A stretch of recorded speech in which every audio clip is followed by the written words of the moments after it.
उत्तराखंड में तो कानून बन के तैयार हो गया है और उन्होंने बड़ा प्रेरणादायी कानून बनाया है, पूरे भारत के लिए एक मॉडल तैयार किया है और वो लागू होने वाला है। और रही बात विरोध की, तो भैया देखो, जब पागल कुत्ता किसी को काट लेता है तो दौड़ता ही है। नेपाल ने बना के देखिए सेकुलर देश, आज वहाँ जो है जिहाद बहुत भयंकर तेज गति से बढ़ा है, वहाँ सीमाएं असुरक्षित हैं। लेकिन वो चोर, गुंडा, आतताई, आतंकवादी, जिहादी, वो तो समाज का दुश्मन होता है, वो किसी भी जाति का हो। वही बात विपक्ष लगातार कहते हैं जिस देश के प्रधानमंत्री खुद हिंदू हों, और ख़ासतौर से यूपी की बात करें, यूपी के सीएम जो है खुद आप देखते हो कि हिंदू हैं और सनातन को बहुत ज़्यादा मानते हैं। तो ऐसे में कहाँ लगता है कि हिंदू कहीं खतरे में? मुस्लिम लोगों से बातचीत होती है, खासतौर से कहते हैं खासतौर से विशेष संप्रदाय देख के, जाति देख कर टारगेट किया जाता है यूपी के अंदर। क्योंकि महाराज जी, अंतिम एक प्रश्न है आपसे कि यूसीसी लागू हो तो किन तथ्यों पर लागू हो? तो हिंदू को बचाना है और मानवता को बचाना है, तो भारत को हिंदू राष्ट्र घोषित तत्काल होना जरूरी है, बिना विलंब होने जरूरी है। क्योंकि जिहाद और आतंकवाद इतना बढ़ गया है कि अब उसे सरकारें रोकने में विफल हैं और सरकार के जो कानून है वो भी एक तरह से नाकाम साबित हो रहे हैं। संस्कृति, सनातन संस्कृति, राम ने रावण को जीता, राजगद्दी पे कब्जा नहीं किया, उसके भाई विभीषण को सौंप दिया। तो सनातन संस्कृति जो परंपरा है, हिंदू राष्ट्र की परंपरा है। आज जनपद सहारनपुर में हिंदू रक्षा सेना के राष्ट्रीय अध्यक्ष एवं महामंडलेश्वर हमारे साथ मौजूद हैं, जिनका नाम है प्रबोधानंद गिरी जी महाराज। आज बात करेंगे कुछ राजनीति से हटके। सर, पहले आपका स्वागत करते हैं BST न्यूज़ पर। आपका भी बहुत बहुत धन्यवाद। सर, पहला सवाल तो ये कि आज जनपद सहारनपुर में किस विषय पर आना होगा? हिंदू रक्षा सेना के संगठन के पुनर्गठन के लिए मैं यहाँ आया हुआ हूँ। तो हमने प्रवेश योगी जी को संगठन की जिम्मेदारी दी है, उत्तर प्रदेश का संगठन मंत्री मनोनीत किया है। सब जैसे कि आपने भी थोड़ी देर पहले प्रेस वार्ता में बताया कि देश को हिंदू राष्ट्र बनना चाहिए, तो क्या लगता है वाकई में हिंदू कहीं खतरे में है जो हिंदू राष्ट्र बनना चाहिए? हिंदू भी खतरे में है, मानवता ही पूरी खतरे में। क्योंकि हिंदू ने किसी के ऊपर अत्याचार नहीं किया, सनातन संस्कृति की परंपरा है। तो हिंदू को बचाना है और मानवता को बचाना है, तो भारत को हिंदू राष्ट्र घोषित तत्काल होना जरूरी है, बिना विलंब होने जरूरी है। क्योंकि जिहाद और आतंकवाद इतना बढ़ गया है कि अब उसे सरकारें रोकने में विफल हैं और सरकार के जो कानून है वो भी एक तरह से नाकाम साबित हो रहे हैं। ऐसी स्थिति में भारत हिंदू राष्ट्र ही एक ही विकल्प है और उसकी घोषणा करे। देखिए, अगर बात करें तो नेपाल भी कभी हिंदू राष्ट्र हुआ करता था। अब चीज़ें को देखें कि हिंदू राष्ट्र वहाँ से समाप्त हो चुका है, अब फिर वही चीज़ें सामने आ रही हैं, अब फिर दोबारा मांगे आने लगी हिंदू राष्ट्र हो।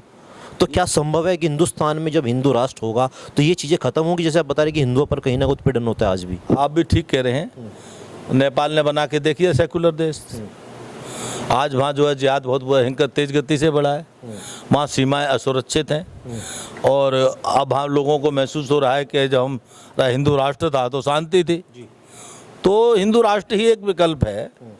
और वर्तमान जो एशिया है ये पूरा हिंदू राष्ट्र हुआ करता था, और जब हिंदू राष्ट्र था और यहाँ बड़े बड़े चक्रवर्ती सम्राट हुए, और इतने बड़े चक्रवर्ती सम्राट थे कि 7 द्वीप हैं, 7 द्वीपों को जीता उन्होंने, ठीक है ना। लेकिन कभी किसी के साथ उन्होंने अत्याचार नहीं किया, किसी को उन्होंने गुलाम नहीं बनाया। संस्कृति, सनातन संस्कृति, राम ने रावण को जीता, राजगद्दी पे कब्जा नहीं किया, उसके भाई विभीषण को सौंप दिया। तो सनातन संस्कृति जो परंपरा है, हिंदू राष्ट्र की परंपरा है, वो किसी का उत्पीड़न करने की नहीं है, सद्भाव, शांति और प्रेम की है। तो पूरे विश्व में सद्भाव और शांति स्थापित हो, इसके लिए भारत हिंदू राष्ट्र घोषित होना बहुत जरूरी है। देखिए, सिर्फ वही बात विपक्ष लगातार कहते हैं जिस देश के प्रधानमंत्री खुद हिंदू हों, और ख़ासतौर से यूपी की बात करें, यूपी के सीएम जो है खुद आप देखते हो कि हिंदू हैं और सनातन को बहुत ज़्यादा मानते हैं। तो ऐसे में कहाँ लगता है कि हिंदू कहीं खतरे में? मुस्लिम लोगों से बातचीत होती है, खासतौर से कहते हैं खासतौर से विशेष संप्रदाय देख के, जाति देख कर टारगेट किया जाता है यूपी के अंदर। आप ठीक कह रहे हो भाई। आप एक बात बताओ, यूपी के अंदर जितने टारगेट किए गए विशेष जाति के नाम पर, वो क्या भले आदमी थे? क्या वो गुंडे नहीं थे? क्या वो लुटेरे नहीं थे? क्या वो हत्यारे नहीं थे? अगर लुटेरे, गुंडे, हत्यारों कर कार्रवाई करना आप अगर विशेष जाति का मानते हैं तो ये आपके सोचने का ढंग है। लेकिन वो चोर, गुंडा, आतताई, आतंकवादी, जिहादी, वो तो समाज का दुश्मन होता है, वो किसी भी जाति का हो। तो अब बड़ी मात्रा में थे, बड़ी मात्रा में हैं, बहुत बड़ी मात्रा में समाप्त हो गए उत्तर प्रदेश से, और रहे सही भी हो जाएंगे, चिंता मत करो आप। चलिए, एक मुद्दा और उठाया, अभी मोदी जी कह रहे हैं कि यूनिफॉर्म सिविल कोड आना चाहिए, पूरे देश के अंदर एक कानून होना चाहिए। कितने कुछ सहमत है महाराज जी? मैं इससे पूरी तरह सहमत हूँ। समान नागरिक संहिता कानून बहुत पहले बनना चाहिए था, क्योंकि इसमें बहुत विलम्ब हो रहा है। आप देखेंगे ऐसे कानून हैं कि हमारे मठ मंदिरों को सरकार कब्जा कर सकती है, लेकिन किसी मस्जिद में और चर्च में चाहे विचार कितना ही हो, आपको ध्यान होना चाहिए, पिछले दिनों 50 नन्स गर्भवती पाई गई, नाबालिग लड़कियों के साथ रेप होता है, करोड़ों संपत्ति उनमें चर्चों में और मस्जिदों में है। कई चर्च और मस्जिदों हथियार में पकड़े गए, लेकिन किसी सरकार ने अधिग्रहण किया आज तक, कि वो कानून के कारण से। तो आप कानून का डंडा एक पर चलाते हैं, दूसरे पक्ष पे नहीं चलाते। ये भेदभाव का कानून थोड़ी होता है। समान नागरिक संहिता का आने के बाद ये सब कानून एक समान हो जाएंगे। देखिए, पहले CNRC की बात के तमाम विरोध हुआ, अब सरकार पूरी तैयारियों में है। जिस प्रकार गोवा के बाद उत्तराखंड में भी ये चीज़ें लाने की कोशिश हो रही है, खासतौर से पूरे देश की बातें हो रही है, तो कहीं ना कहीं इसका विरोध भी झेलना पड़ेगा। उत्तराखंड में तो कानून बन के तैयार हो गया है और उन्होंने बड़ा प्रेरणादायी कानून बनाया है, पूरे भारत के लिए एक मॉडल तैयार किया है और वो लागू होने वाला है। और रही बात विरोध की, तो भैया देखो, जब पागल कुत्ता किसी को काट लेता है तो दौड़ता ही है। इन विरोधी लोगों को पागल कुत्ते ने काट रखा है, तो पागल कुत्ते के काटा हुआ व्यक्ति भी पागल हो जाया करता है। आपको ध्यान है ना?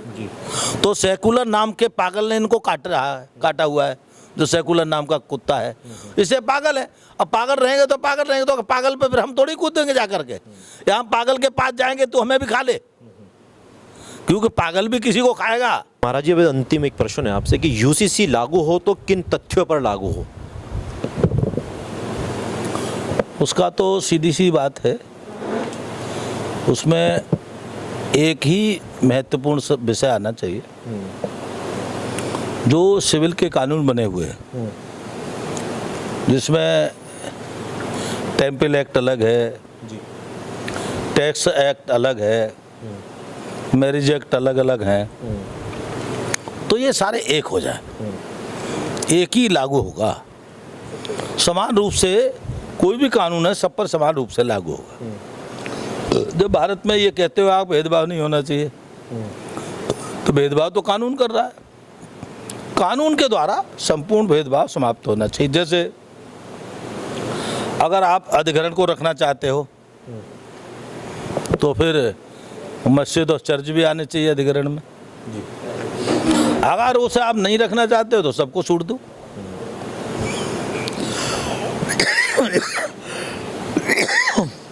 उसमें कोई आप भेदभाव मत करो।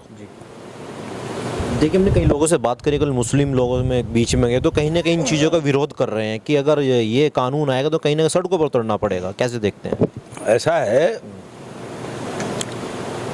ये सड़क पे उतरने की तो धमकी है। राम जन्मभूमि का सुप्रीम कोर्ट ने निर्णय किया। लोग कहते थे अगर लागू किया तो उत्तर प्रदेश में सड़कों पर खून होगा। हम लोगों ने, कुछ लोगों ने ये कहा कि हम मच्छर भी नहीं घूमेगा। घूमा क्या?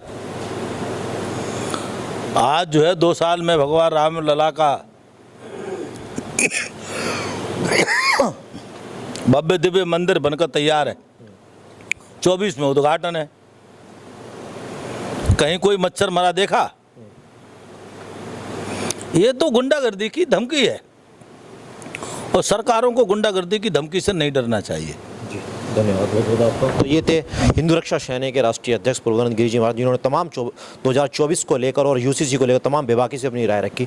आपकी इस वीडियो में क्या राय है, कमेंट बॉक्स में लिखना ना भूलें। फिलहाल इतना ही, धन्यवाद। इस खबर को अगर आप फेसबुक पर देख रहे हैं तो हमारे फेसबुक पेज को लाइक और फॉलो जरूर कीजिए, और अगर आप यूट्यूब पर देख रहे हैं तो हमारे चैनल को यूट्यूब पर जाकर अभी सब्सक्राइब कीजिए।